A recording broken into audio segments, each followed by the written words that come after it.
Good morning, everyone.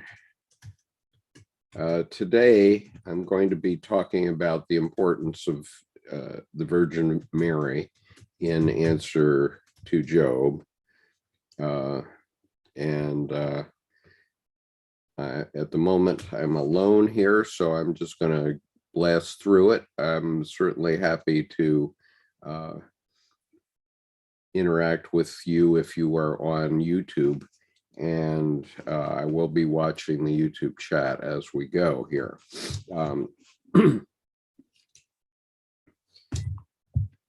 This is a very significant passage for our time because it speaks directly to the issues that are going on in our psyches as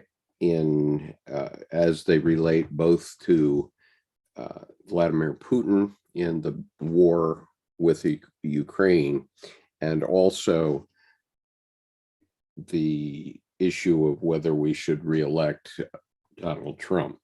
And so let me, I'll just, I'm going to, because Jordan hasn't come yet, I'm going to go ahead and read first a paragraph that we read last week. It's a short one, but it's really the starting point for this whole discussion. All right, so paragraph 621 of Answer to Job. Jung says, at the bottom of Yahweh's marriage with Israel is a perfectionist intention, which excludes that kind of relatedness we know as eros. The lack of eros, the relationship to values, is painfully apparent in the book of Job. The paragon of all creation is not a man, but a monster. Yahweh has no eros, no relationship to man, but only to a purpose man must help him fulfill. But that does not prevent him from being jealous and mistrustful like any other husband, though even here he has his purpose in mind and not man. And so what he's talking about here is this fundamental point of logos and eros, that we need both in our spiritual life, and we need both in our everyday life. And at depth,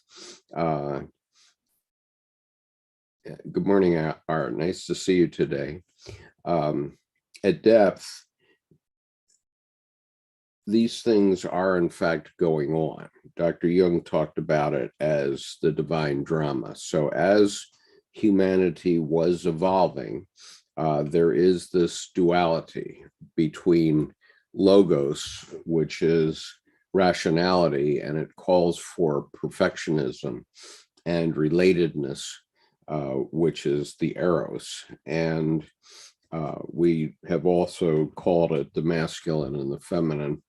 I'm not sure how I'll do it in today's session, but I think that I'll focus on logos and eros, because what we see very clearly in the war in Ukraine is that Vladimir Putin has absolutely no eros in his life. He's cut off from everyone. He has no relatedness to anyone. And his only purpose is to change the map of Russia so that it includes Ukraine. And if that means destroying everything in Ukraine and all the Ukrainian people to achieve that, then that's what he's going to do. And he's doing it to perfection by just running this scorched earth process across Ukraine. And we see how that plays out. Donald Trump is very much like that. He doesn't listen to anybody. He only listens to himself. And he has a rationality that allows him to think that he's the only one that can do things. And so the result of that is that anybody that gets in his way gets destroyed. And so we're going to see whether the American people can, well, especially the Republicans among the American people, can countenance that during the month of May, during this month of May, because all these primaries are going to take place around the country in the Republican Party, and the people of the various states are going to decide whether to elect the Trump-endorsed candidate or not. That probably will be most interesting in the state of Georgia, because Trump has supported this man Perdue,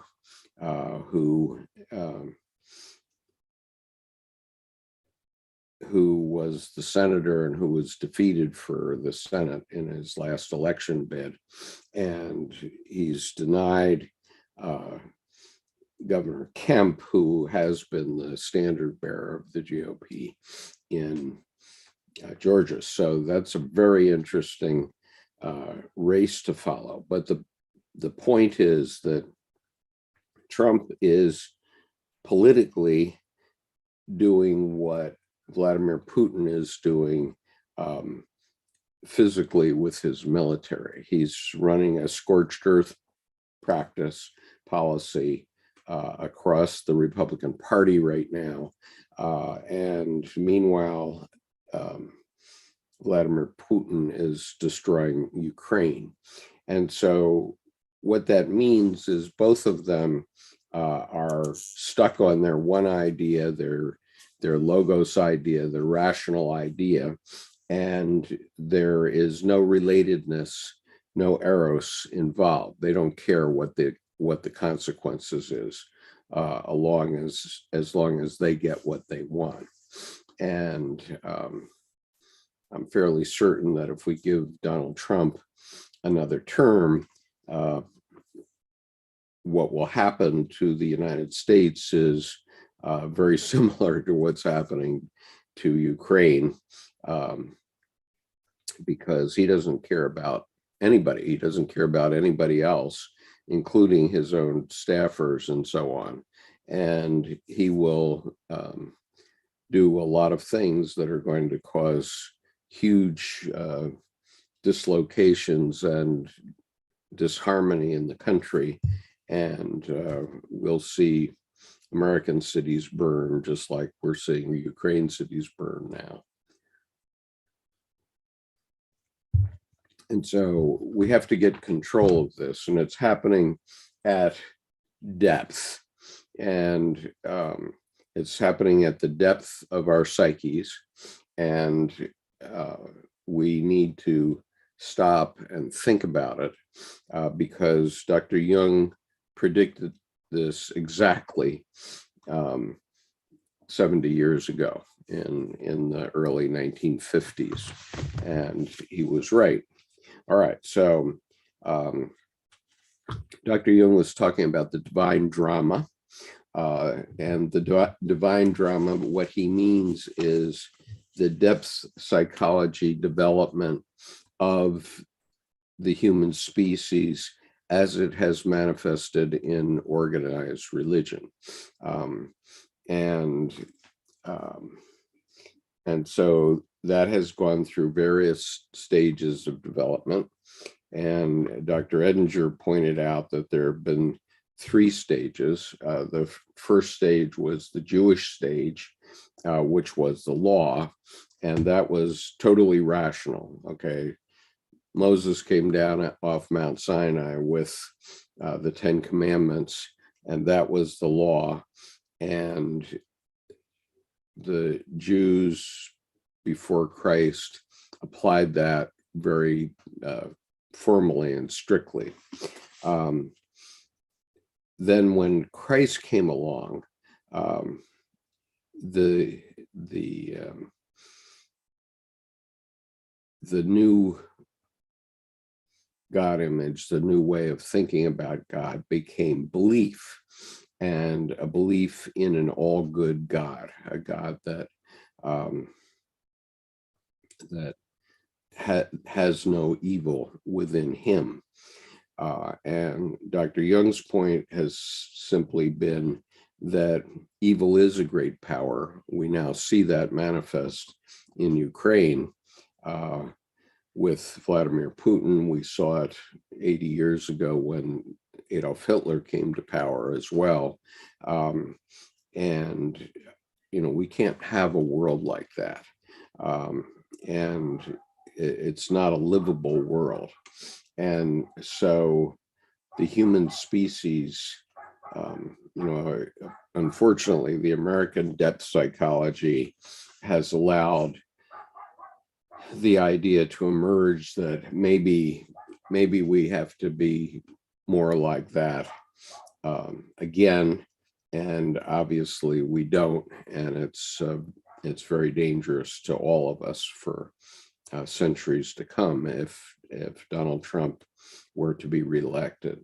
And so we have to bring relatedness into our society and make sure that we accept that. I mean, the idea in the United States of perfection among the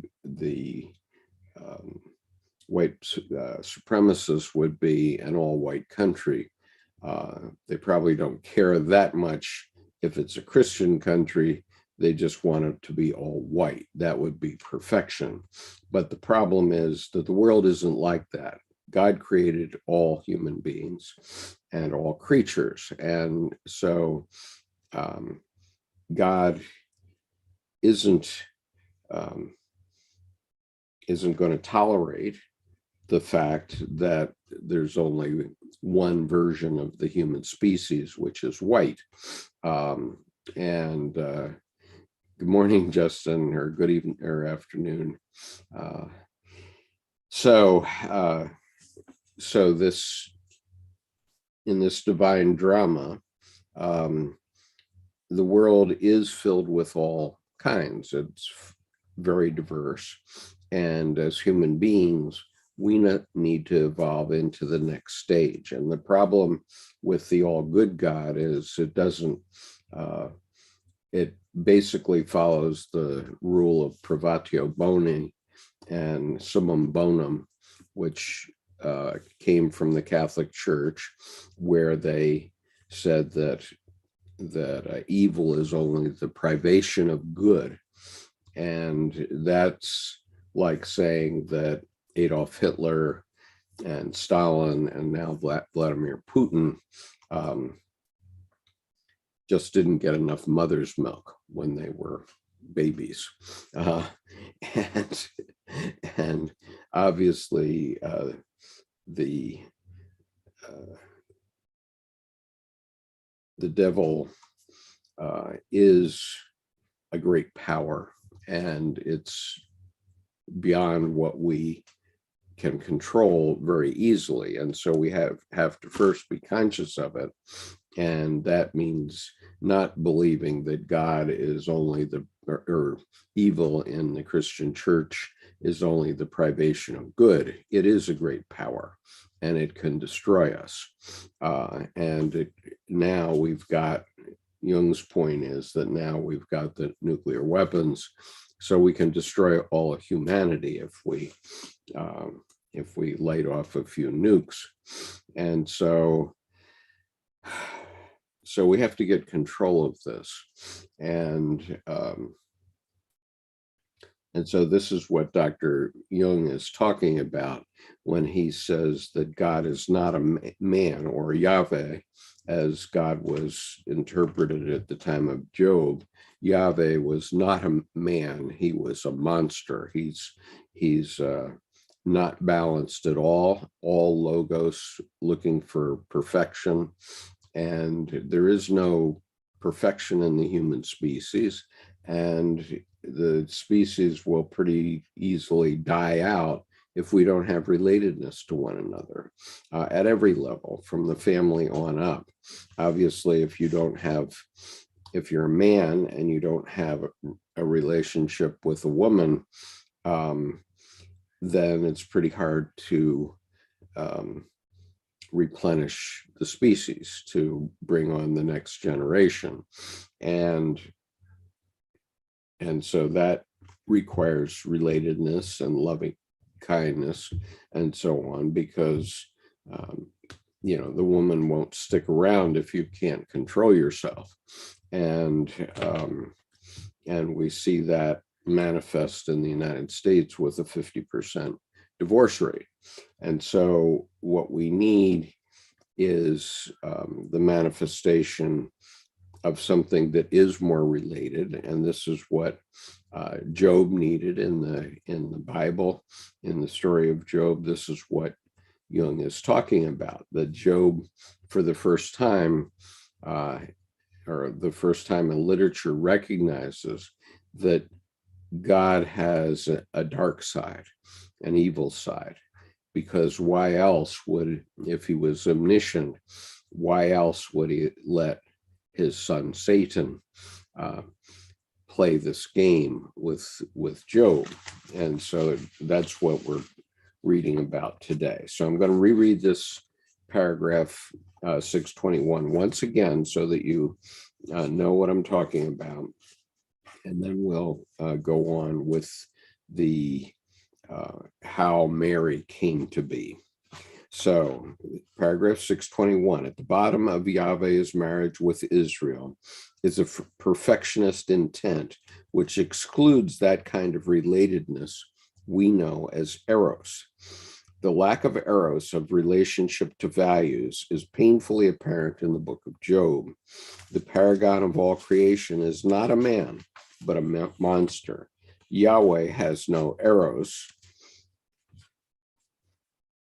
Yahweh has no eros relationship to man, but only to a purpose man must help him fulfill.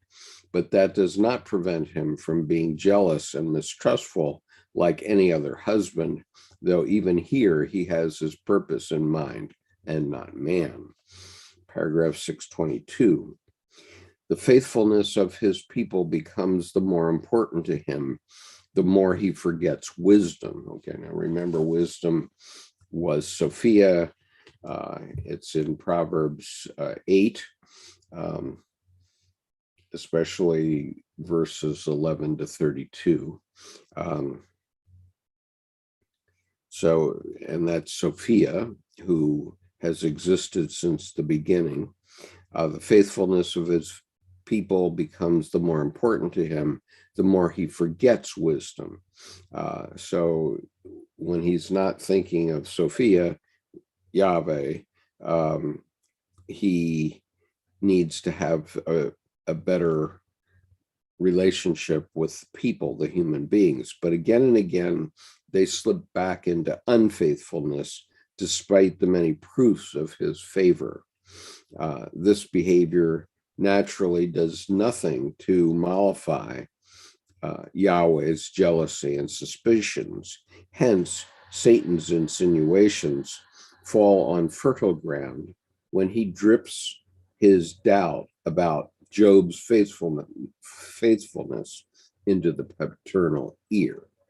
Against his own convictions, Yahweh agrees without any hesitation to inflict the worst tortures on him. One misses Sophia's love of mankind more than ever. Even Job longs for the wisdom which is nowhere to be found. Okay, so what Jung is saying here is that in this bet between Yahweh and Satan, Yahweh takes the position that Job will be faithful no matter what. And Satan says, well, I can make it so miserable for Job that he will lose his faith in God. And obviously, ultimately, God wins the bet. But why is an omniscient God having this bet at all. I mean, he would know that Job would not go away from him. So what is needed is wisdom, or Sophia, or relatedness, as we are talking about. So paragraph 623, Job marks the climax of this unhappy development. He epitomizes a thought which had been maturing in mankind about that time, a dangerous thought that makes great demands on the wisdom of gods and men. Though conscious of these demands, Job obviously does not know enough about the Sophia who is co-eternal with God. Because man feels himself at the mercy of Yahweh's capricious will, he is in need of wisdom. Not so Yahweh, who up to now has had nothing to contend with except man's nothingness. With the Job drama, however, the situation undergoes a radical change. Here, Yahweh comes up against man who stands firm, who clings to his rights until he is compelled to give way to brute force. He has seen God's face and the unconscious split in his nature. God has now known, and this knowledge went on working not only in Yahweh, but in man too. Thus, it was the men of the last few centuries before Christ who, at the gentle touch of the pre-existent Sophia, compensates Yahweh and his attitude, and at the same time completes the anamnesis of wisdom, taking a highly personified form that is clear proof of her autonomy. Wisdom reveals herself to men as a friendly helper and advocate against Yahweh, and shows them the bright side, the kind, just, and amiable aspect of their God. Okay, so I've mentioned a couple times before this book, The Radiant Sutras, and so I want to just take a side note out to the introduction to this book, to just read one paragraph, which is in a section of the introduction or the prelude of this book called A Language of Love. Here, the author, Lauren Roche, is showing the connection and the necessary connection between the logos and the eros. And here he explains it in Hindu terms. The Bhairava Tantra is set as a conversation between the goddess, who is the creative power of the universe, and the god, who is the consciousness that permeates everywhere. For short, they call each other Devi and Bhairava, or Shakti and Shiva. They are lovers and inseparable partners, and one of their favorite places of dwelling is in the human heart.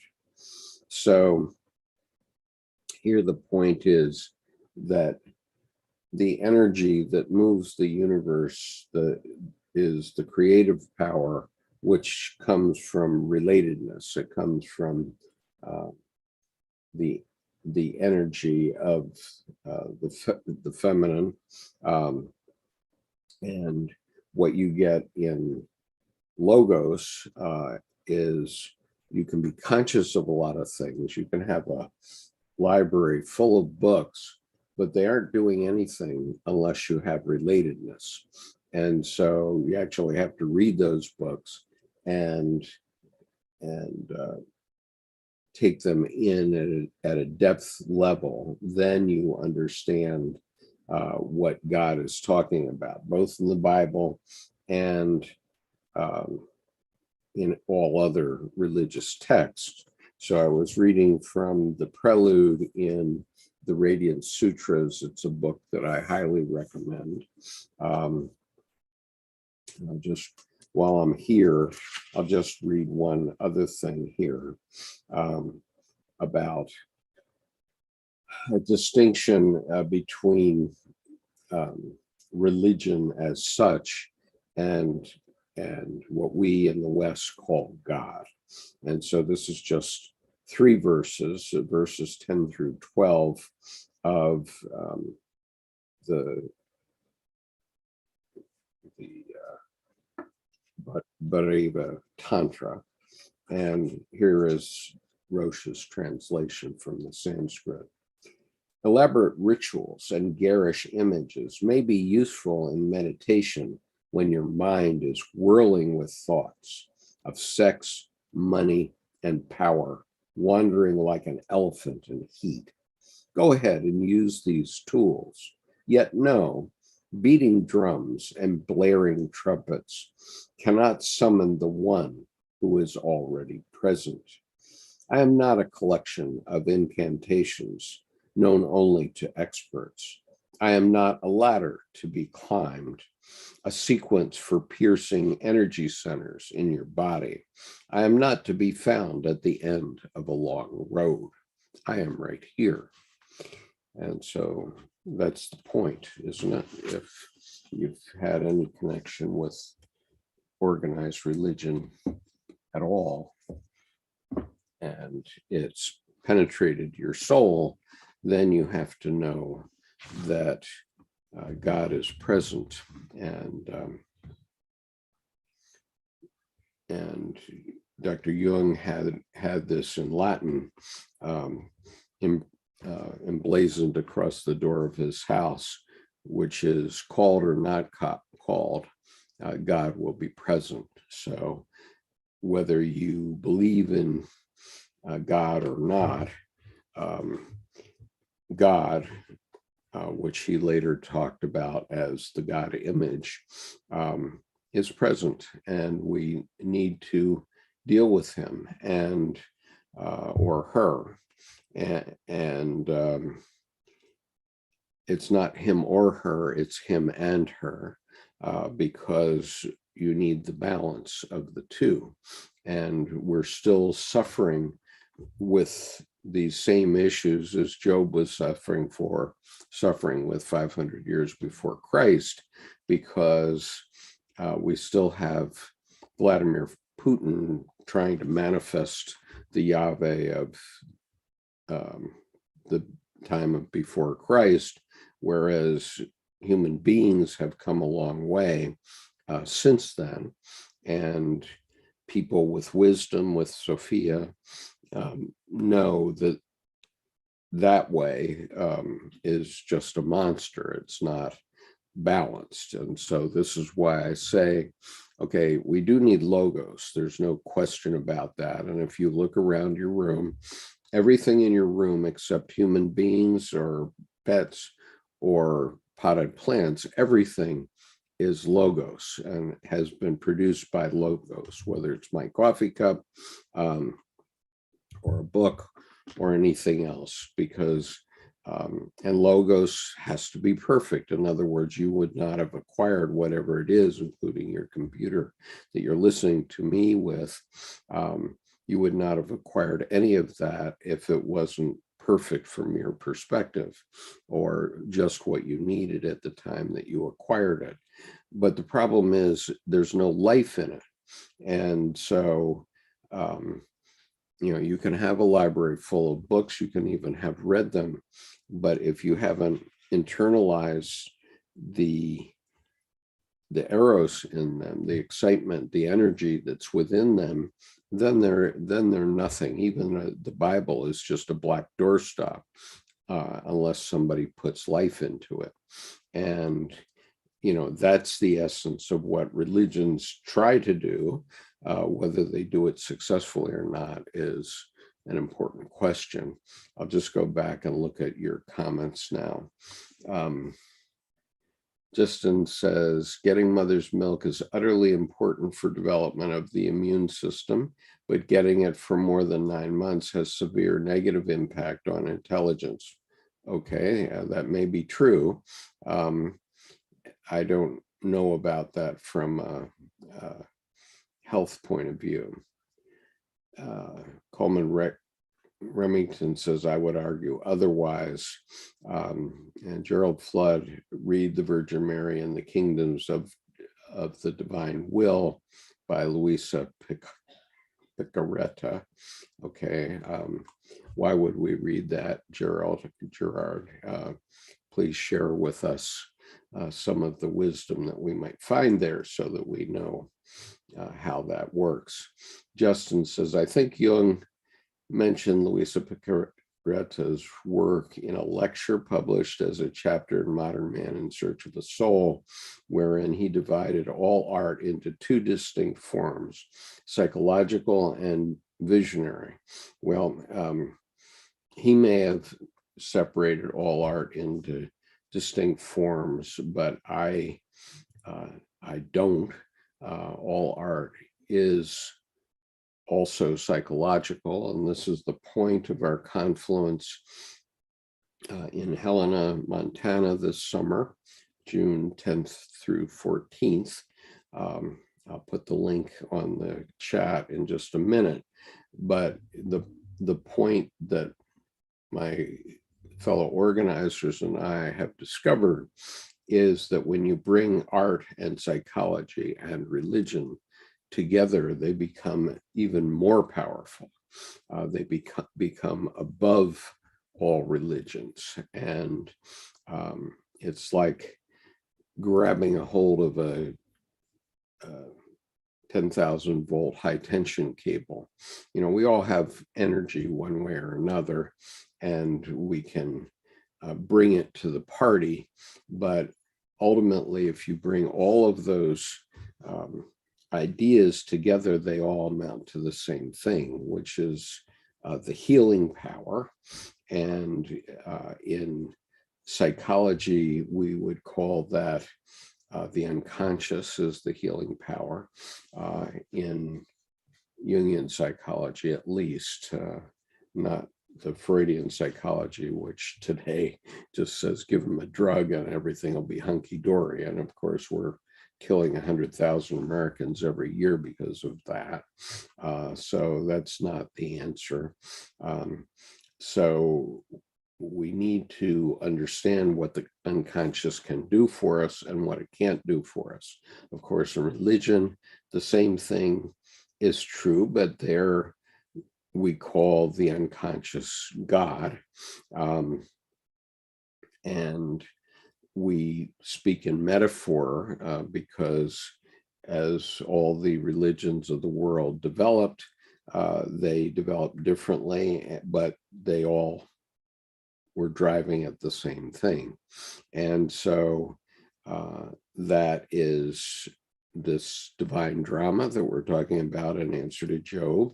And it's a psychological and evolutionary development that we need to make. We need to balance the logos and the eros. And if we don't, if it's all logos, then it's all dead. There's nothing. And we see that from Vladimir Putin's point of view,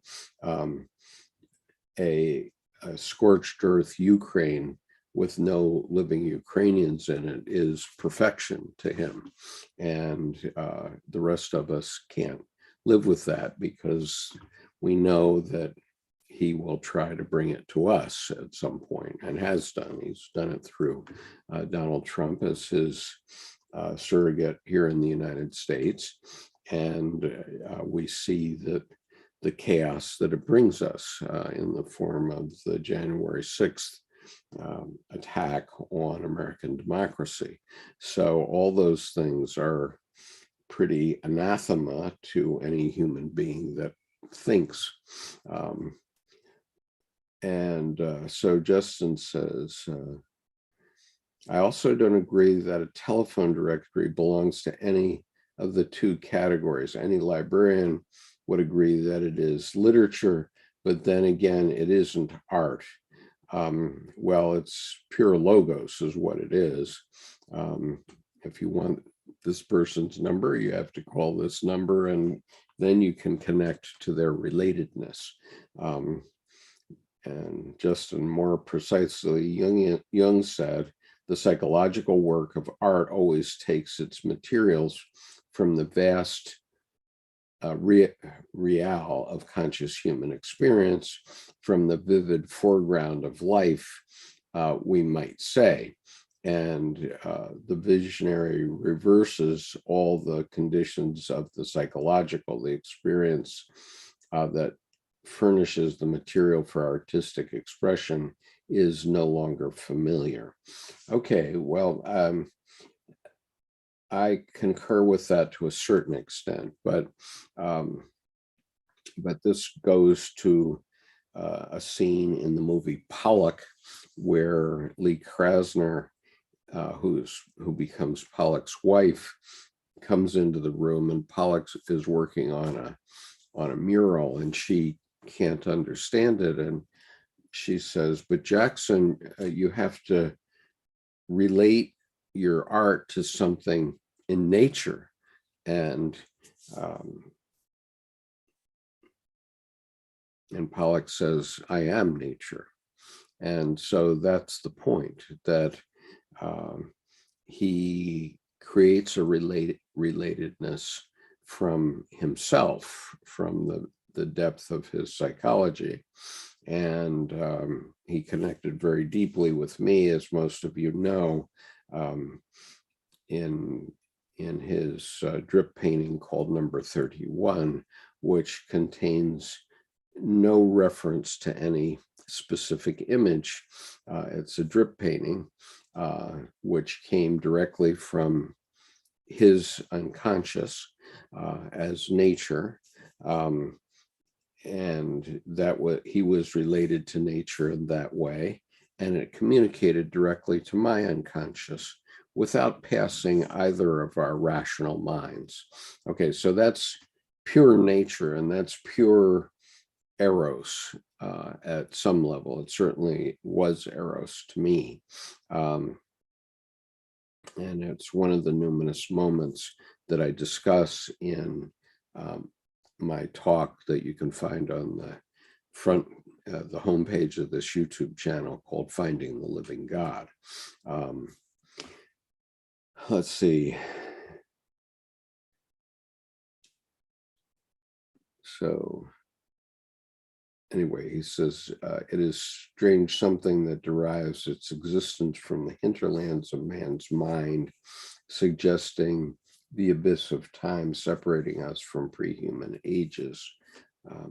Okay, for evoking a superhuman world of contrasting light and darkness. And of course, we don't have that superhuman world, and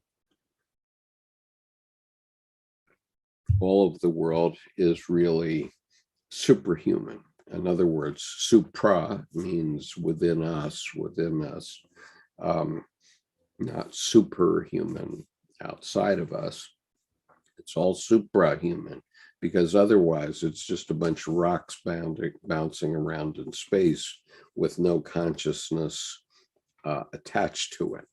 And what we have done is brought consciousness so that God himself or herself can relate to her creation. We are God's way of relating to the creation of the universe. And so far as we know, we're the only candle in the darkness of the universe. And so we do have a special role here. So I want to get a little further into this, because I promised a discussion about Mary. And so let's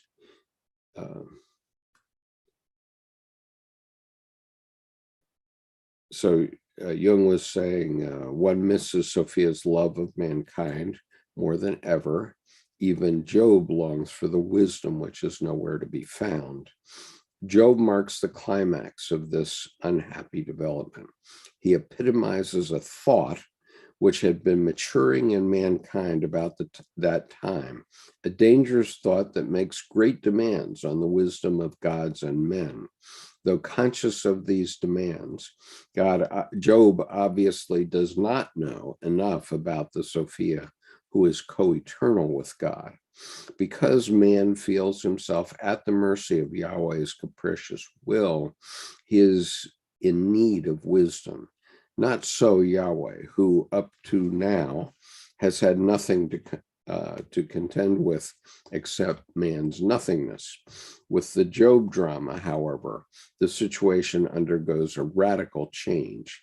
Here, Yahweh comes up against a man who stands firm, who clings to his rights until he is compelled to give way to brute force.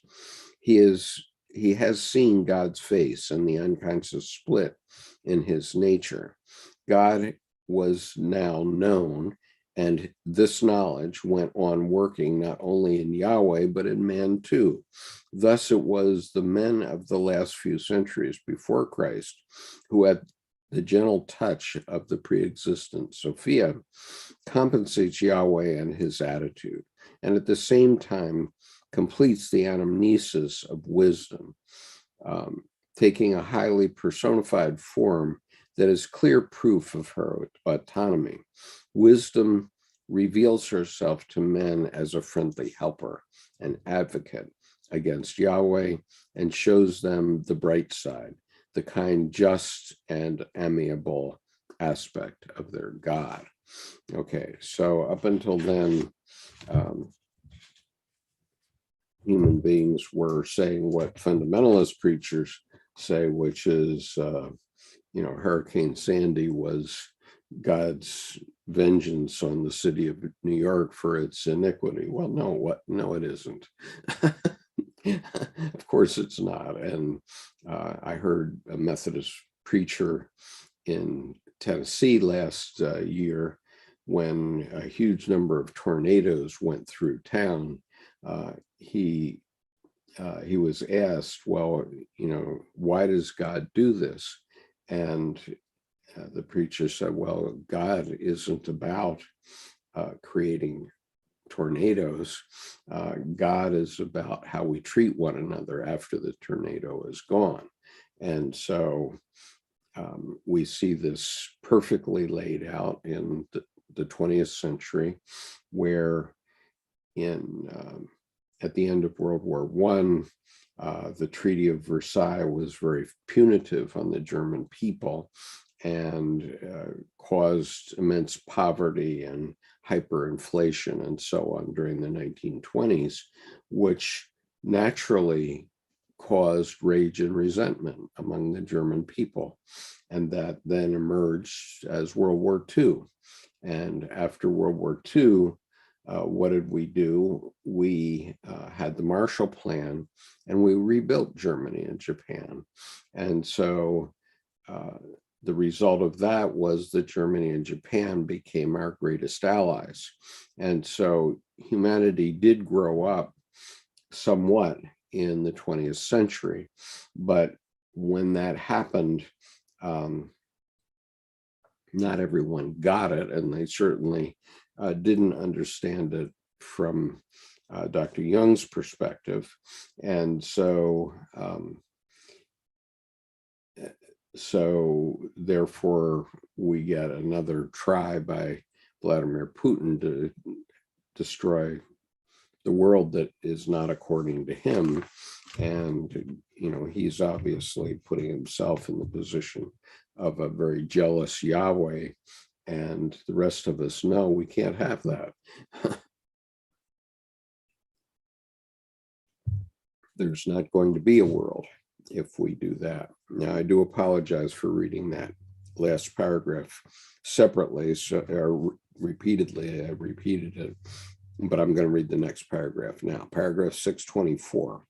At the time when Satan's practical joke with the snake compromised the paradise that was planned to be perfect, Yahweh banished Adam and Eve, whom he had created as images of his masculine essence and his feminine emanation, to the extra paradisal world, the limbo of shards. It is not clear how much of Eve represents Sophia, or how much of her is Lilith? Lilith was Adam's first wife, who turned herself into the snake and misguided Eve. At any rate, Adam has priority in every respect. Eve was taken out of his body as an afterthought. I mention these details from Genesis only because the reappearance of Sophia in the heavenly regions points to a coming act of creation. She is indeed the master workman. She realizes God's thoughts by clothing them in material form, which is the prerogative of all feminine beings. Her coexistence with Yahweh signifies the perpetual hieros gamos, that's the divine wedding, from which worlds are begotten and born. A momentous change is imminent. God desires to regenerate himself in the mystery of the heavenly nuptials, as the chief gods of Egypt had done from time immemorial, and to become man. For this, he uses the Egyptian model of the god's incarnation in Pharaoh, which in its turn is but a copy of the eternal hieros gamos in the pleroma. It would, however, be wrong to suppose that this archetype is merely repeating itself mechanically. So far as we know, this is never the case, since archetypal situations only return when specifically called for. The real reason for God's becoming man is to be sought in his encounter with Job. Later on, we shall deal with this question in more detail. Okay, so his point about God becoming man was that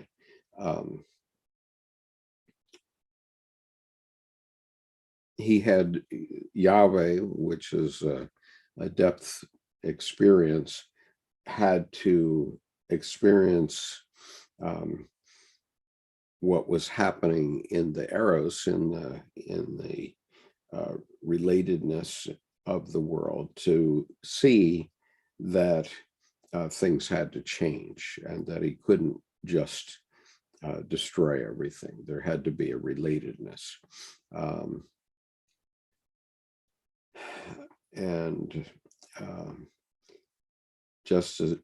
Justin said, and good morning, Susan, nice to see you today. Let's see. So Justin says, I think the universe is full of candles, some dimmer, others brighter than us. We just haven't met them yet. Well, that may be true, and certainly science believes that's the case, but we shall see how far they've developed in their evolution toward a balanced God when we meet them. And then Justin goes on, the Marshall Plan was meant to help anywhere. Denmark and Sweden built their first computers sponsored by Marshall Aid, but we have done without it. We could have done without it. Yeah, I mean, Justin, it's probably true that you could have done without the Marshall Plan, being in Denmark as you are, but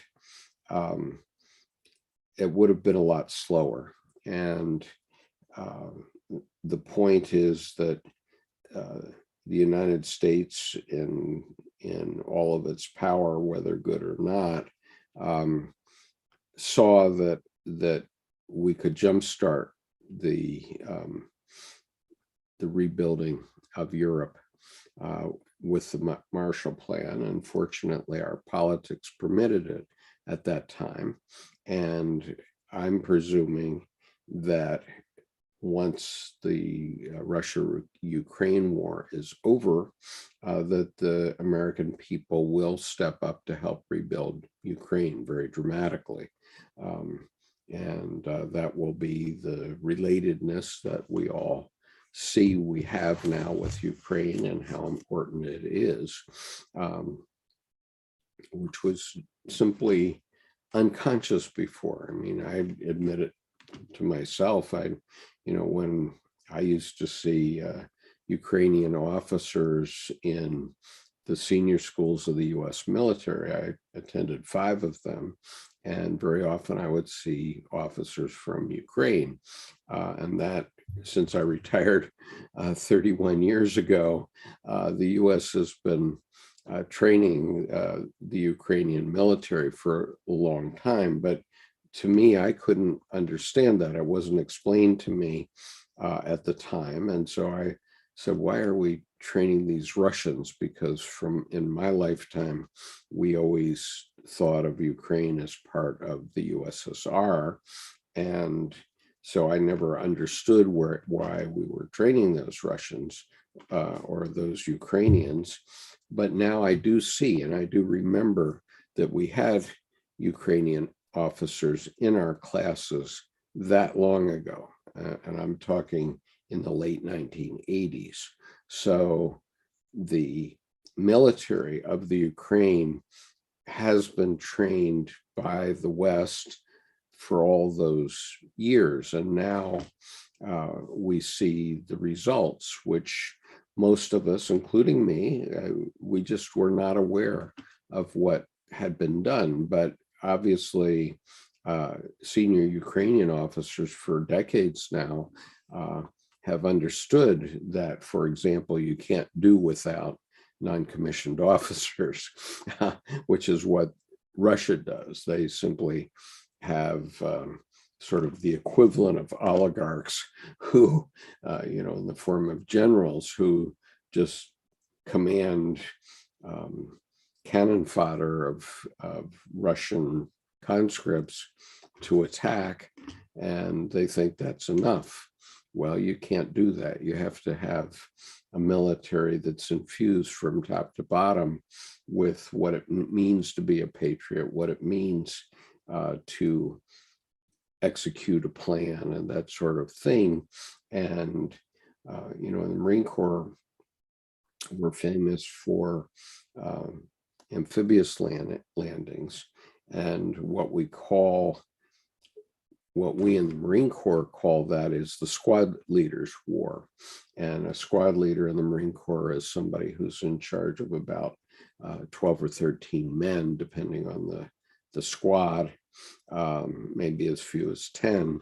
But it's very much an think globally, but act locally type of thing, because when you do an invasion from the sea, it is chaos on the beach. And as we saw in the greatest landing that ever happened, which was D-Day, and that, of course, was done by the U.S. Army. But the point is that you need small unit leaders who can keep things going even when you don't have direct contact with the top levels in your organization, and who know the plan, know what you're doing, and will step forward. And so this is what the Russian military seems to have missed. I certainly missed it. I was always thinking that the Russian army was quite strong, but as soon as I heard on the news that they don't have non-commissioned officers, I said, well, of course they're losing. You can't win without non-commissioned officers. So anyway, that I know as a retired Marine, that you have to have people who believe in the system from the private all the way to the general, and not just the general giving orders.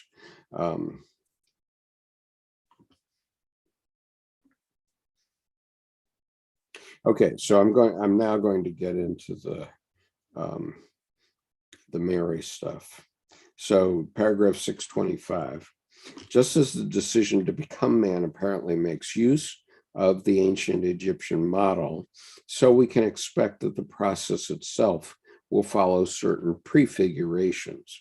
The approach of Sophia betokens a new creation, but this time it is not the world that is to be changed. Rather, it is God who intends to change his own nature.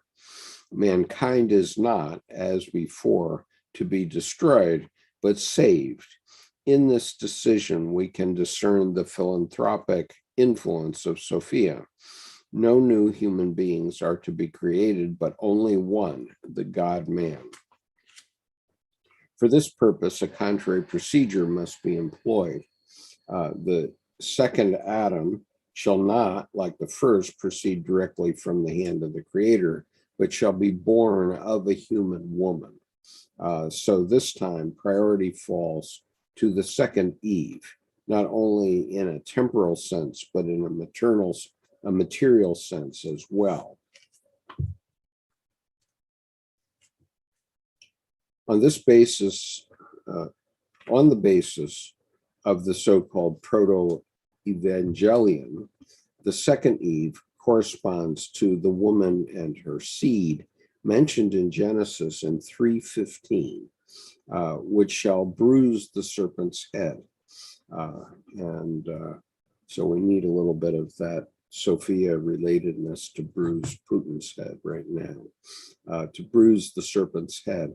And just as Adam, what was believed to be originally hermaphroditic, so the woman and her seed are thought of as a human pair, as the Queen of Heaven, the Mother of God, and as the divine Son who has no human father.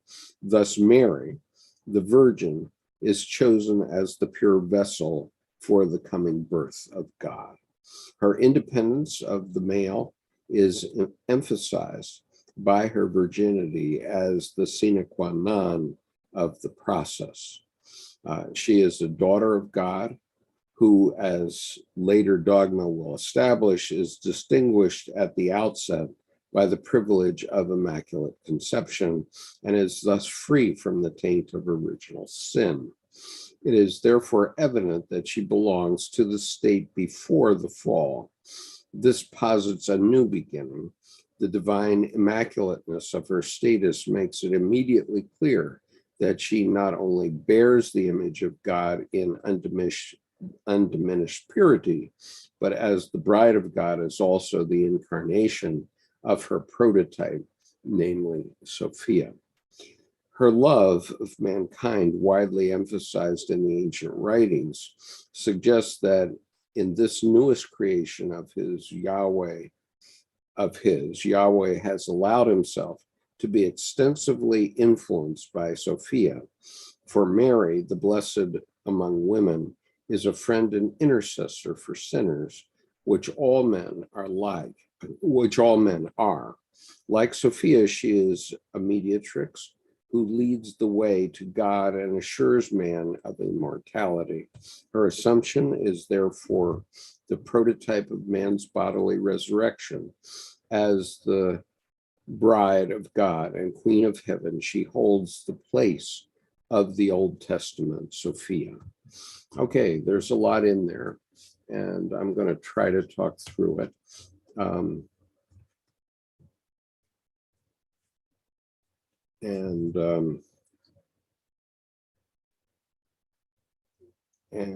so I want to focus on this. Therefore, I'm not going to go into what's happening now for the moment, because I want to cover a few things. Now, first of all, what we're talking about here is the divine drama. And what that meant to Jung was that man was evolving, and also his psychological needs at depth were evolving.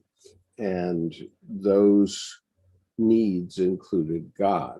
And so the way Dr. Jung turned this around was that not that God created man in his image, but man created God in man's image.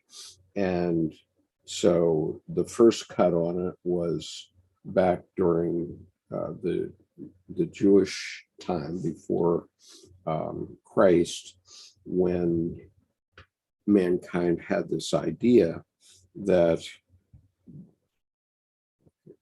a man had this idea that God created man in his image and that we were all subject, and God was like a human being that was making decisions. Well, God isn't a rational human being. God is ineffable and everywhere and something far beyond anything man can imagine. And so, so the point is that now man is it's beginning to dawn on man in the terms of stepping into the fifth stage of consciousness, that that God is real, but God is the collective unconscious, and that collective unconscious manifests itself all over the world in slightly different ways. It's like having different organs in your body that do different things. You're not aware of them happening during your lifetime. You're not aware that your cells are regenerating, all those things, but they are evolving, and we evolve through our children and so on, and so from a depth psychology point of view, man is trying to get his mind around this, and this is Dr. Edinger's point that that Jung's point of view was so enormous that it encompassed everything and everyone and all religions and all sacred texts. And once one man has realized that, then it's the basis for actually the human species living in peace, if we understand ourselves and what happens in our psyches. And so in terms of this passage that we're talking about regarding the Virgin Mary, the first thing that I'll hear from a very logos-oriented man is, well, there's no such thing as a God who can impregnate a human woman. And the point is that mankind has had that thought, and therefore, yes, it is possible. It's possible in the human psyche. And so that's leaving aside the physical realities of Mary, the wife of Joseph, as a human being. She was pregnant out of wedlock, and if you were that even today in that part of the world, certainly in Iran, women who get pregnant out of wedlock end up getting stoned, and that sort of thing was going on obviously in the ancient world. And most humans have evolved beyond the idea of stoning a woman who's pregnant out of wedlock, but some of us haven't yet, unfortunately, and that's what we see in Iran. And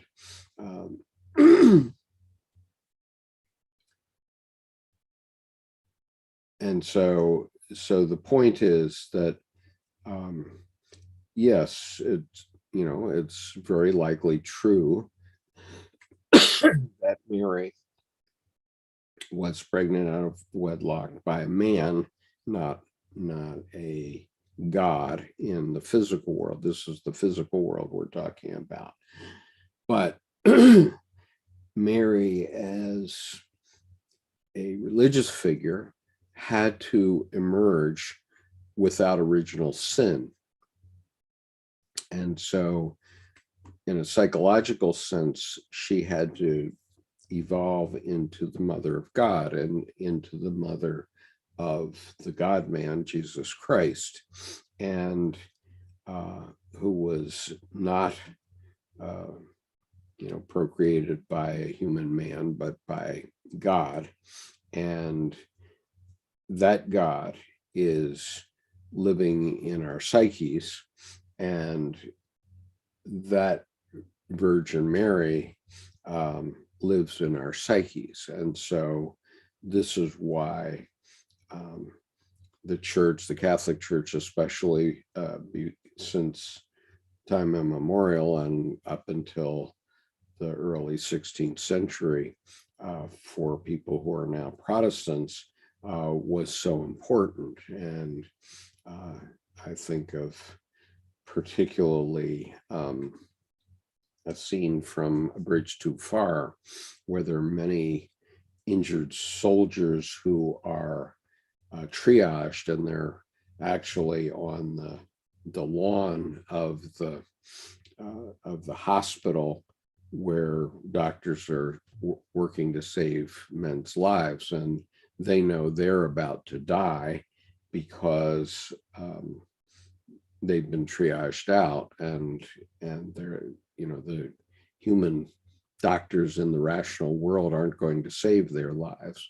And so what we hear in that particular scene of A Bridge Too Far is the men saying the rosary. And even though I'm a Protestant,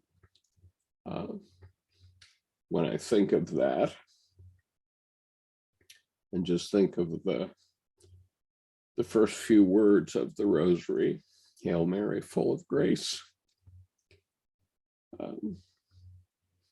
it still touches me in a numinous way, very deeply, as you can see.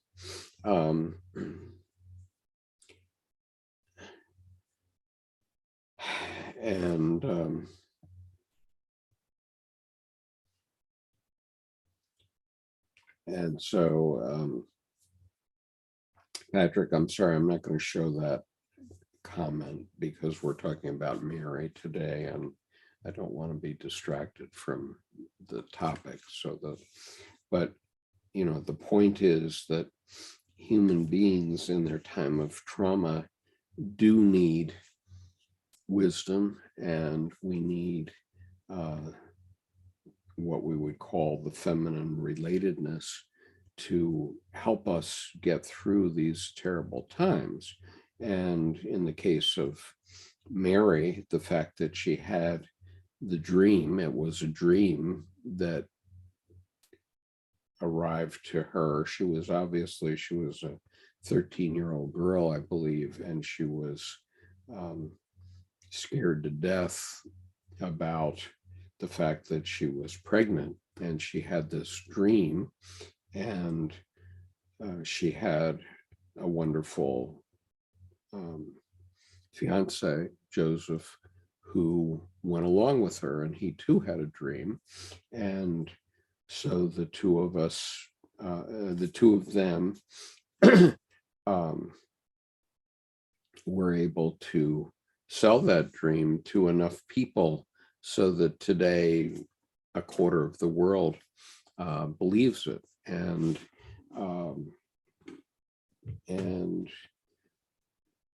they believe it in both the psyche and the physical sense. The fundamentalists would say that it physically happened.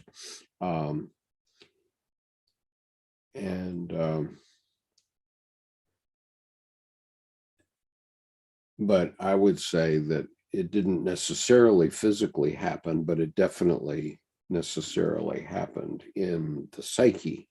And that's proven by the Old Testament. There's a reason the Bible is the best bestseller in the world. And that is that it has stories that we need, and we need those stories in the depth of our psychology. And if we can't understand that, then yes, the Bible is just a black doorstop. But if you understand that you need to understand what's going on in your psyche, and that all the religious denominations, be they Catholic or Protestant, or Jewish for that matter, all of them need the feminine, and they need the relatedness. Otherwise, they don't fulfill the spiritual need of human beings. And this has been my criticism over the last 52 years of modern religion. And I can tell a story about this. When I was at LZ Baldy, later called Combat Base Baldy in Vietnam, there were 5,000 men on the base. That it was the headquarters of the 5th Marine Regiment, the 5th Marines, when I was there. And I would go to the commanding officers' Monday briefings, and he actually had a briefing every day, which I often attended. But on this particular, on Mondays, the chaplain would come in and he would report on how many of the troops had attended Sunday services. And the chaplain had a perfectly nice chapel. It was up on the top of the highest hill in Combat Base Baldy. It was a bunker, but it had fake stained glass windows that were, plastic had printed on it, stained glass windows. So it had windows that seemed like stained glass. So when you were inside it, it was just like the Naval Academy Chapel in that sense. And it had pews and the whole 9 yards. And so it was a perfectly wonderful chapel. But the chaplain would report that only 11 or 12 of the 5,000 men had attended Sunday services. Now, you've probably heard the old story that there are no atheists in foxholes. But obviously, while that may have been the case in earlier days, by the time of Vietnam, that was surely not true. And so there were 4,988 men on that combat base who were not having their spiritual needs fulfilled by traditional religion, including me. I never went to chapel on Sunday while I was there. And but now I look back on that, and it's a metaphor for what's happened to organized religion, because although we still have a lot of organized religions around, you can go out west and find a church on every street corner, basically. I would argue that the fundamental need, the spiritual need, is not being resolved or helped by most of those religions, and LZ Baldy is proof of that. And so, yes, people go to religious services for a variety of reasons. They go for community, they go for networking. This was my reason when I became a deacon of the Reformed Church back a few years later in the late 70s. I became a deacon of the Reformed Church. And, I didn't really understand what was going on, because I always had these Logos-y doubts about religion. I had been brought up in the Logos, after all. By that time, I was a Marine, a lawyer, and working on my MBA, which is all Logos. And so I couldn't see what religions were doing for me. But what I couldn't deny was that every week after I had attended services, I felt better. Okay, I did feel better, and I noted it at the time, but I couldn't connect up that this is about this dichotomy between logos and eros. And so religions can't be evaluated based on rationality or logos. Because if they touch people and they touch people at depth, they're going to make a difference in your life, no matter what else other people think, and no matter what a logos person thinks. And so if you allow that to happen to yourself, you're going to be benefited. You're going to be spiritually benefited by it, no doubt. And therefore, Dr. Jung clearly said that he wasn't writing for people who have the charisma of belief, because if they have the charisma of belief, then they are being spiritually benefited by the church. He was writing for people who had lost their faith and trying to show them why these things are important. Let's see. So we have a few other comments here. One from Holy Ghost. By faith, we understand that the worlds were framed by the word of God, so that the things which are seen were not made of things which are visible. Okay. Okay, fair enough. Manuela says, morning, Skip. I name my daughter Lujan. That is the place where the Cathedral for Mary is here in Argentina. In a mythological sense, for me, Mary is a powerful example of faith in God's will. I agree about your virginity point of view. For me, is relevant because Mary and Joseph function as archetypes. Absolutely, that's the exact point that I'm trying to make. That in the archetypal world, in your depth psychology, in your deep world, Mary and Joseph do fulfill those needs. And Patrick Hollywood says, I always feel better too, after Mass, that is. And so obviously, if you have felt this, if you can feel this when you go to services, that when you finish you feel better, obviously it's fulfilling a spiritual need for you. Now that I had lost that, very honestly, at the time that I was in Vietnam, and obviously 4,988 of the Marines that were on that combat base were the same. And so at that point, there were only 11 or 12 whose psychic needs, whose spiritual needs were being fulfilled by that chaplain in that chapel bunker.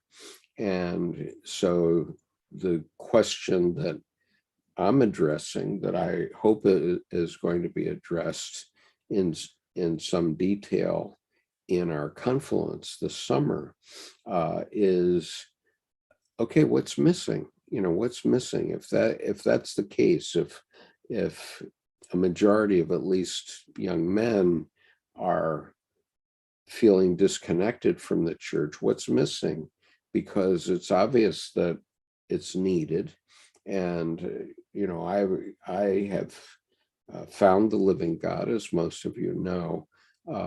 And I did a lecture called Finding the Living God for this YouTube channel. I hope you'll find it on the homepage and listen to it, because I'm completely changed from those times. I still don't go to church.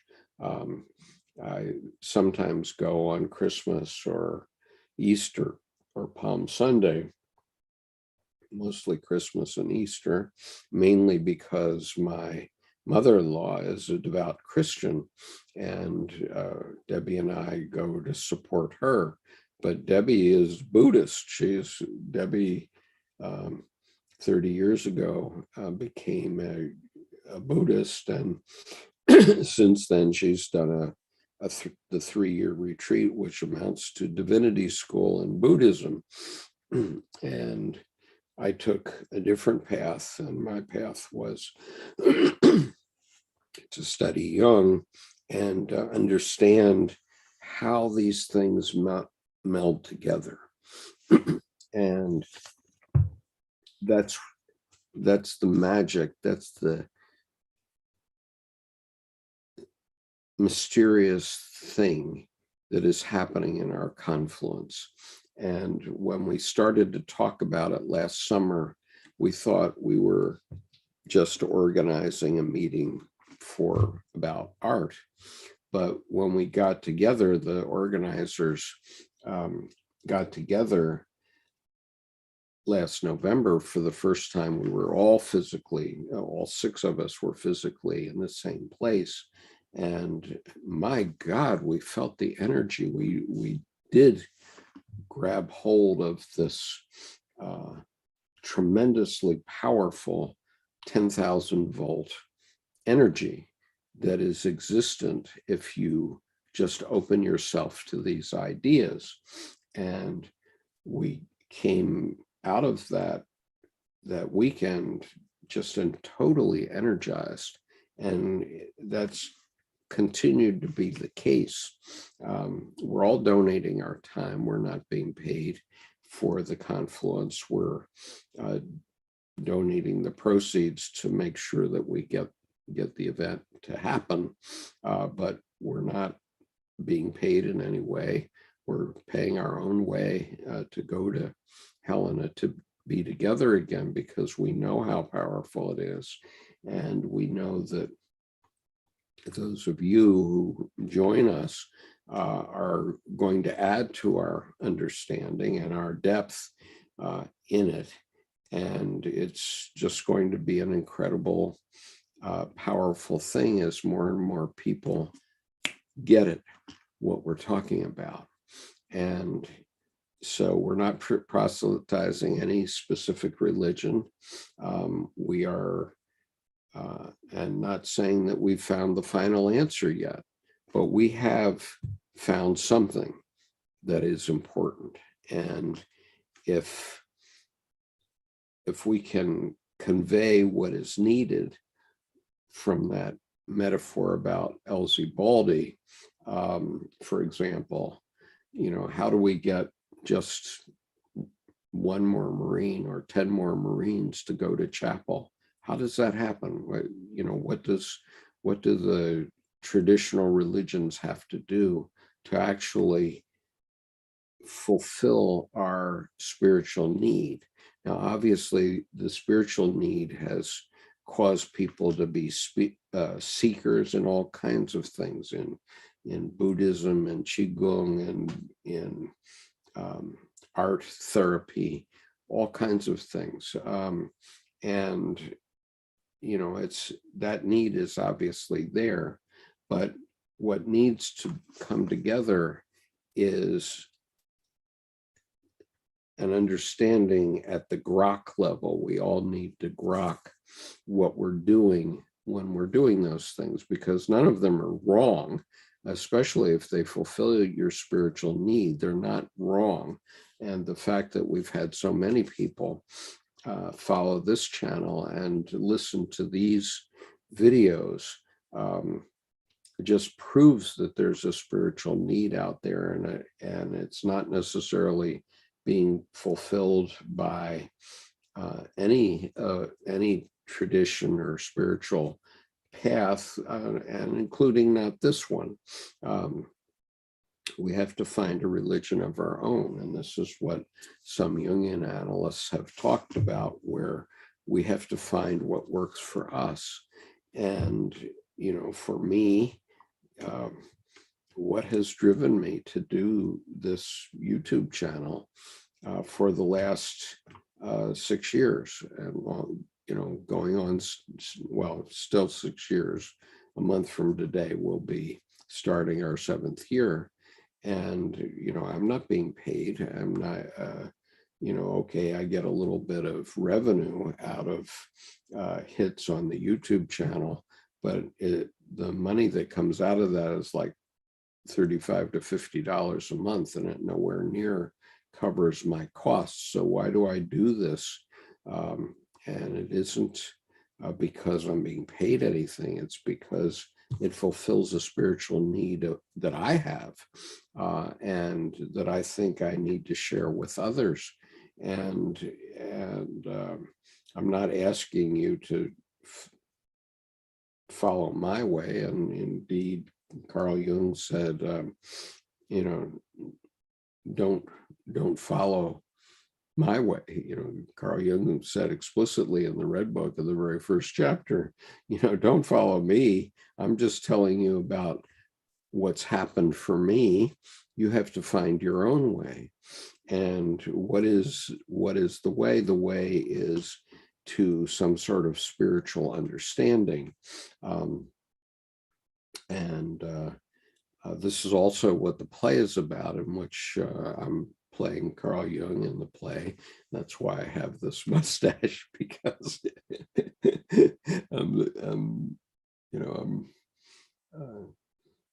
rocking my inner Carl Jung, but it doesn't mean that I am Carl Jung. And at some point, I'll shave the mustache off, because I'm not Carl Jung.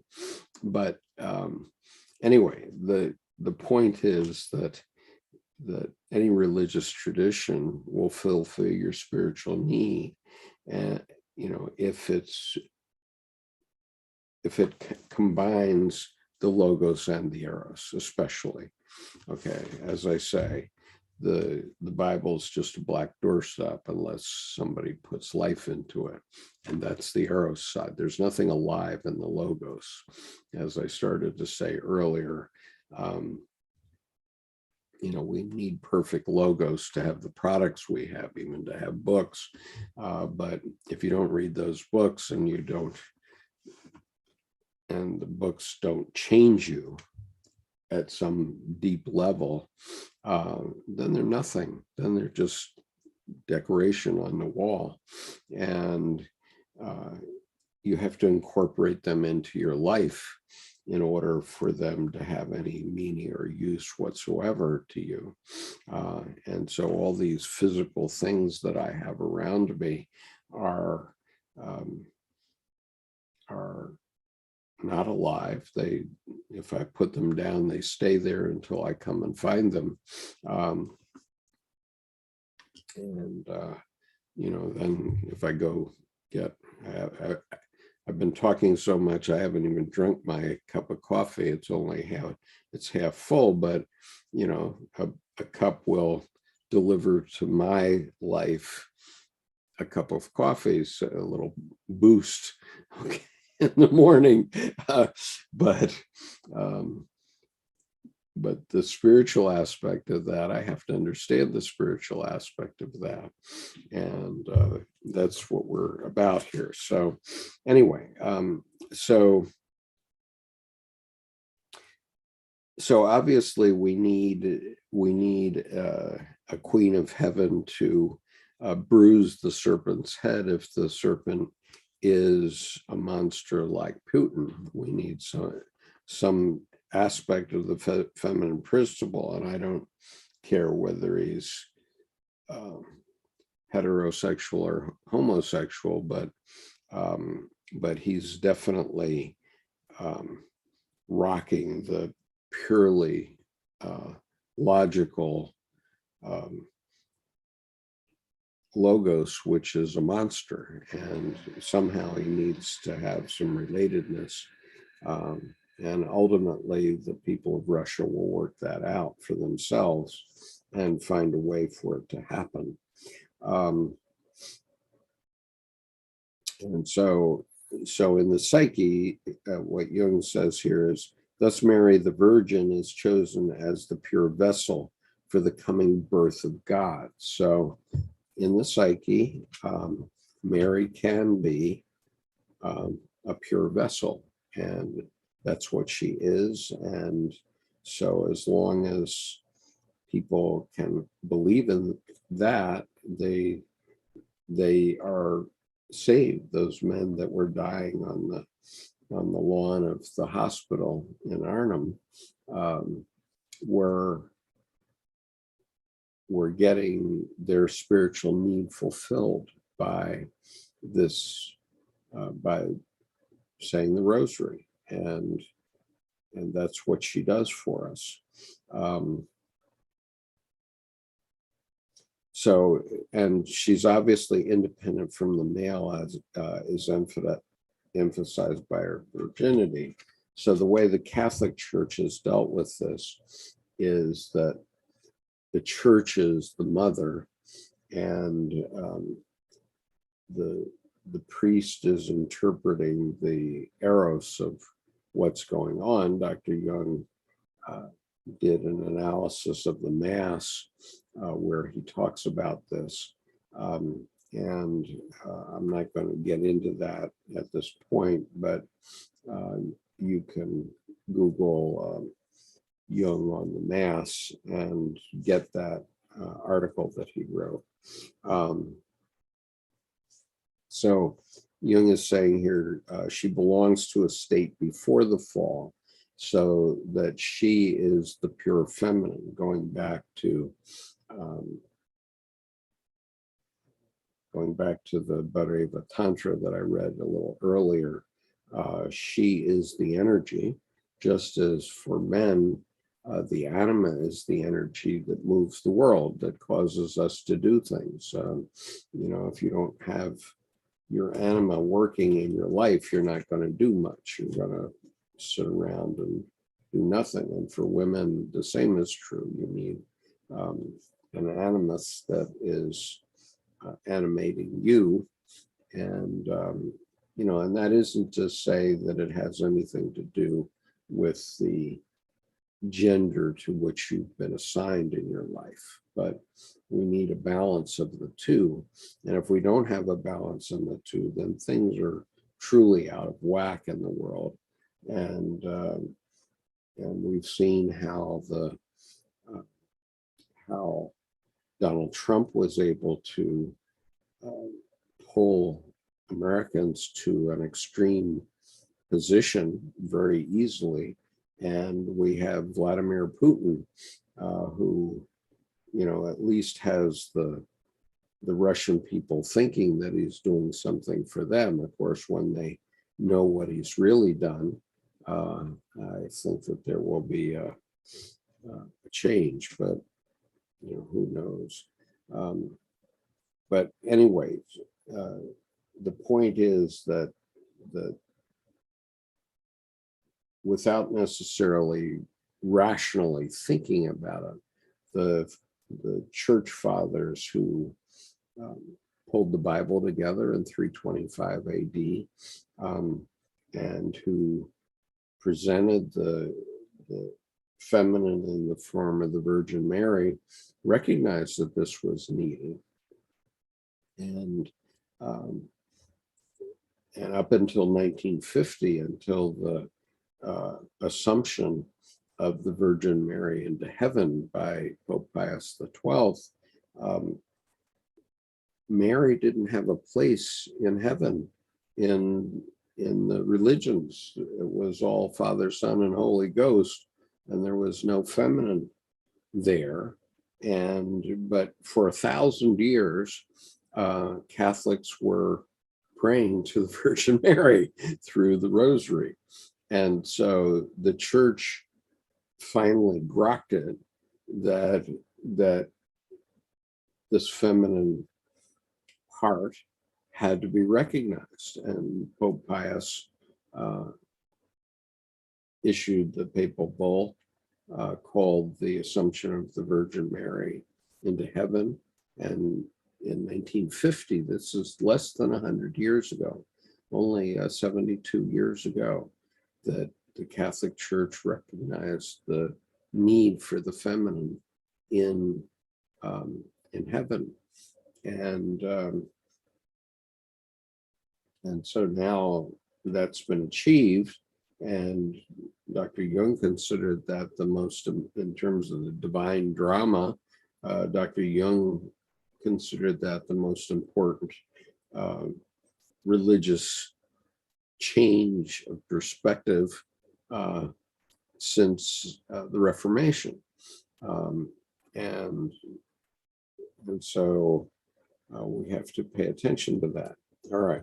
So, also,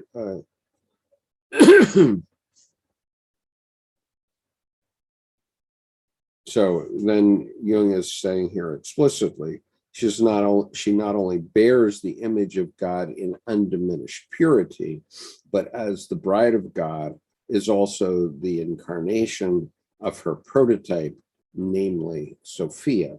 So here Mary is bringing into the human species a manifestation, a physical manifestation of the Sophia archetype, which had been recognized by the Jewish tradition for at least hundreds of years before, and therefore she appears in Proverbs.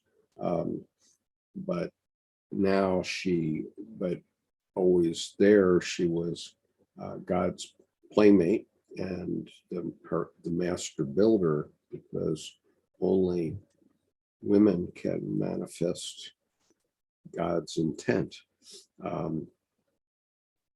or at least his first intent, because everything else that is the logos, you can't have any logos unless you have eros, and so then, the logos starts to operate, and we start to get the development of the sciences and so on. But so let's see what else is here. So Yahweh allowed himself to be extensively influenced by Sophia. For Mary, the blessed among women, is a friend and intercessor for sinners. We talked about that and how she can help. And at times of trauma, she's obviously very important. Like Sophia, she is a mediatrix who leads the way to God and assures man of immortality. Now, you can believe like the Buddhists, that you will be reincarnated. I personally don't believe that I need to be reincarnated, because I'm leaving my essence here on this planet now, and that is always going to exist in the pleroma, as Dr. Jung describes it. And Dr. Jung's point is that we may have to make the difference that we're going to make in the world in this lifetime. You can't wait for God to take you up to some happy place and just sit around and listen to harps all the time. Although harps make very beautiful music, it would get pretty boring pretty quickly. And so I, as a human being, recognize that my physical presence may not be here, but and it's not going to be recreated in another being per se, but it is recreated in other beings in the form of my grandchildren, and it is a part of your psyche, because you've listened to what I've had to say just today. Not to mention the fact that, I don't know what YouTube's plans are, but since these videos that I've made, which is now, well over 1,300, I have no idea what the number is anymore. But there are quite a number of videos that we've made on this channel over the last 6 years. And so, I've provided these to YouTube for free, and they're going to be playing them long after my physical presence is gone. And so if you're listening to this in 2050, you can be pretty sure that I'm not physically alive anymore, but my spirit is here, and you can still get the points that I am raising here. So anyway, Jung's final point in this paragraph is that as the bride of God and queen of heaven, she holds the place of the Old Testament Sophia. And so what's happened here is that the Sophia of Proverbs has been replaced by a new image of her in the physical world, which is Mary. I need to take a drink here.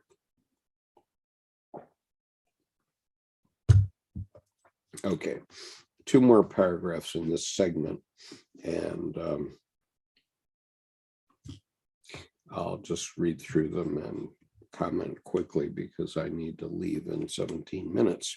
So remarkable indeed are the unusual precautions. This is paragraph 626. Remarkable indeed are the unusual precautions which surround the making of Mary: immaculate conception, extirpation of the taint of sin, everlasting virginity. The Mother of God is obviously being protected against Satan's tricks. From this, we can conclude that Yahweh has consulted his own omniscience, for in his omniscience there is a clear knowledge of the perverse intentions which lurk in the dark Son of God. Mary must at all costs be protected from these corrupting influences.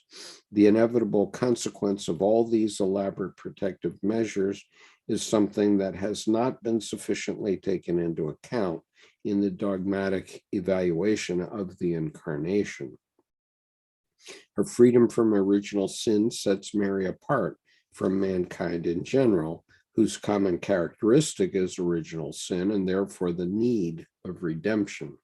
The status ante lapsum, the status before the lapse, is tantamount to a paradisal, i.e. pleromatic and divine existence.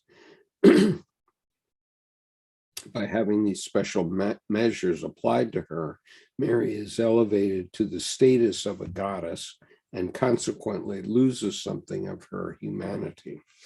She will not conceive her child in sin like all other mothers, and therefore he also will never be a human being, but a God-man, but a God.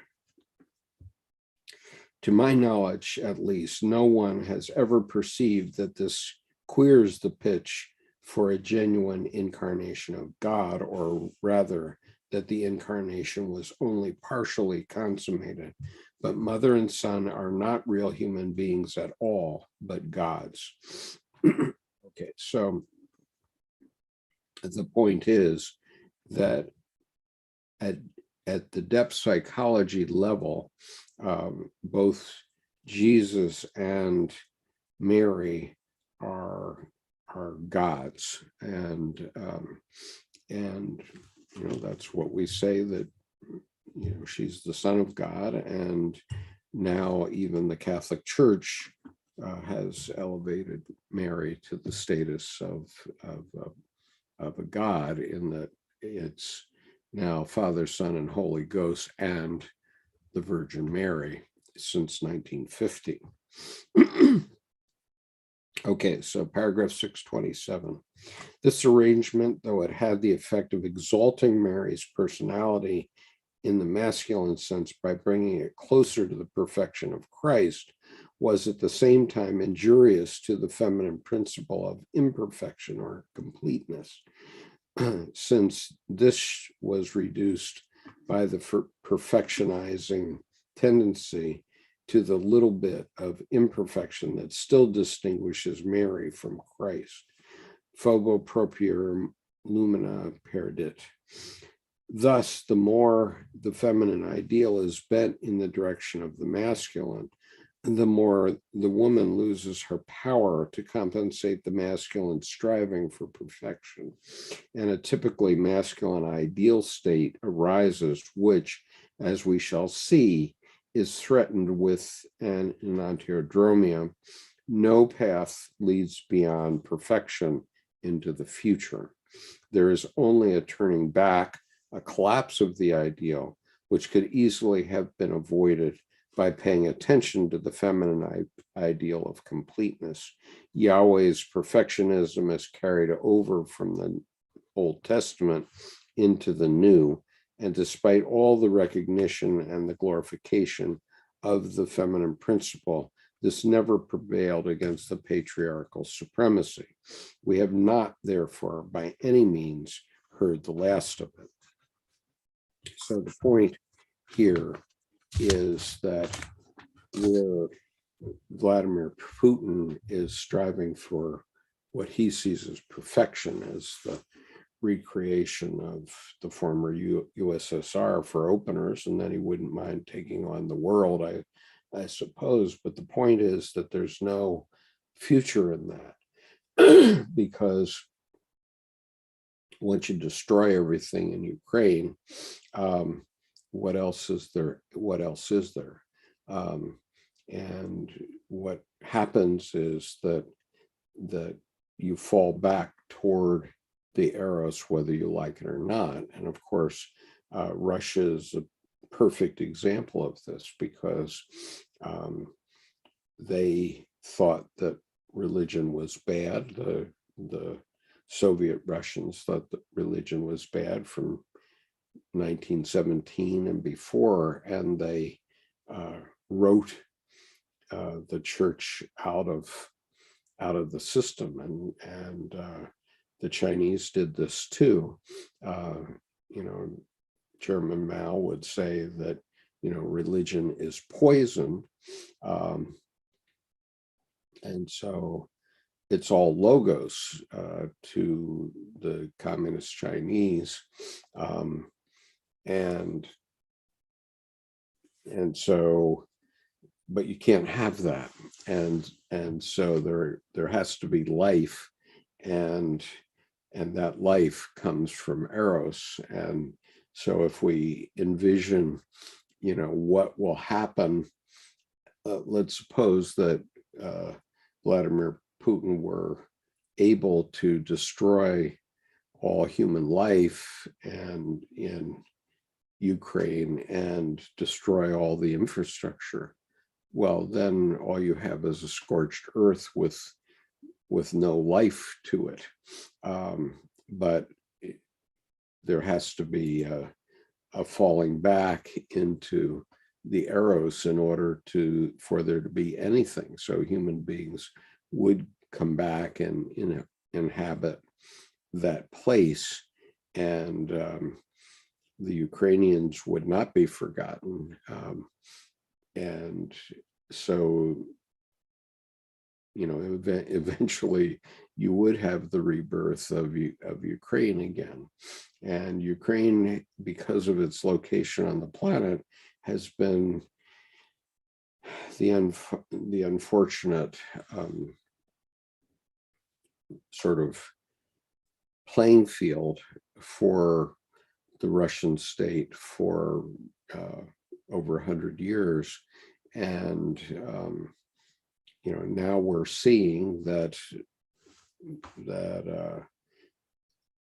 it happened again. I mean, there were at least 10 million Ukrainians that were killed by starvation by Stalin during the Stalinist era.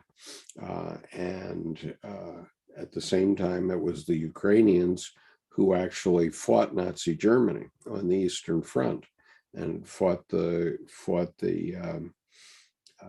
Nazi armies back so that Russia could take over most of Eastern Europe immediately after World War II. But they have suffered the brunt of this battle all these years. And so, the point of this very important book that Dr. Jung has written is to say, well, let's apply this to human life as we're experiencing it today and understand where it leads, because it is the evolution of the human species. And obviously we've all been have evolved and started to see things in a different way, even since the beginning of this war with Ukraine. And, we all saw the same sort of thing happening with the attack on the U.S. Capitol on January 6, 2021. And, you have to go back and look at the video of those events and the people that got into the Capitol, and you have to ask yourself, are these the kind of people that I would want running my government? Are these the kind of people that will keep my family safe from thermonuclear war? And I think the answer is quite obvious. I don't have to convince you of my answer. Just ask yourself. And so, that's why the true feminine principle has to reemerge, even in the United States, so that people can understand what their spiritual needs are and how they can be managed, or not managed, but how they can be experienced in the 21st century. And so my colleagues and I continue to explore this issue, to try to find that spiritual path, or some one thing that we could say that would get just one more Marine into the bunker chapel on combat base Baldy. If we achieved that, that would be a 10% improvement from where we are today. And it would be an incremental improvement that would just shake the world. And so, when I think of the churches, I mean, you can tell me that there are 250 million Christians in the United States. And, yes, I acknowledge that there are a lot of people that are going to church and so on. But I saw the reality at combat base Baldy, where supposedly there are no atheists in foxholes, and yet there were 4,988 atheists there, and only 12 that were going to religious services regularly. And so the chaplain's job is to support the needs, the spiritual needs of all the Marines on the base. And he wasn't doing it. He was only reaching 11 or 12 a week. And so the question is, what could he do? What could a chaplain do to support the spiritual needs of everyone that's there? That's my question. Well, says, I don't want to be unrespectful, but it is amazing how American care for Ukraine, but are blind about the many other wars that take place day by day since many years ago around the world. Well, I agree with that, Manuela. And, for a long time, I resisted the idea that America is the police force of the world. And it's quite obvious that we cannot be the police force of the world. I mean, that would be a regression back to what Putin is trying to be, where he wants the world a certain way. And And so, um, so his solution is not the right solution. And so it just so happens that Ukraine, unlike Syria, unlike Chechnya, um, for example, Ukraine puts us in existential threat in the United States and forces us to take up our role, not as a police force to make everything hunky-dory, but at least not to allow this kind of evil to become more manifest in the world. And I personally regret that we weren't better informed about what was happening in Syria, for example, or Chechnya. I don't think many people, even you, Manuela, would know what really happened in Chechnya and what happened to the city of Grozny, and what happened in Aleppo and Homs in Syria. But the same tactics were used, and it's partially because perhaps our politicians had a lot on their plate and they couldn't make the effort to keep people, to make people enough aware so that we would make the change that it was needed then. But now we do see, at least I see in this country, that there is an existential threat to the Western style of life. And so, even though Ukraine is far away, if Putin has his way, he could just crunch through NATO. I mean, even in my day, in the Marines, the 2nd Marine Division was assigned the left flank of NATO, which is Norway. And so my division was designed to defend Norway. And now probably as Finland and Sweden join NATO, probably them as well. But we hope that humanity will gain a bit of maturity and not require this kind of effort, because this kind of effort during the 20th century cost 280 million lives, 280 million lives. And so it is costly in human life to have the human being evolve to the point where we no longer need to do this. And that's the issue. Okay, so Deanna, thank you for your heart. I appreciate that. So I will see you next week, and I hope my sidekick will join me.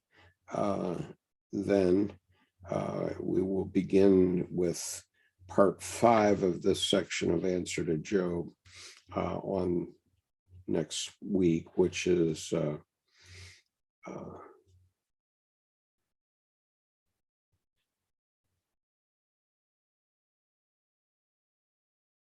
so the next week, he's getting into the story of Cain and Abel, which is obviously a very interesting one for all of us as well.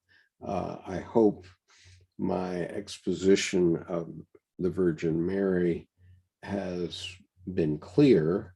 I don't know why, through the depth psychology of those ancient leaders, the Virgin Mary became what she is in the Bible today, and is to at least Christianity today.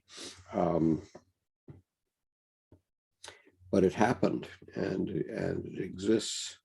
And so if we reflect on these things, it can make a difference. And so I hope that this discussion has made a difference to you. And I will see you next week. I'll be on line again tomorrow night, Monday night at 8 p.m. With our usual Monday session. And there we're talking about volume 7 of the collected works of C.G. Jung, which is 2 essays on analytical psychology. It's a completely different topic. So anyway, this is tough material to get through, but I think it's very important for us to try and understand these things. And so I appreciate you being here today, and I'll see you next week. Take care.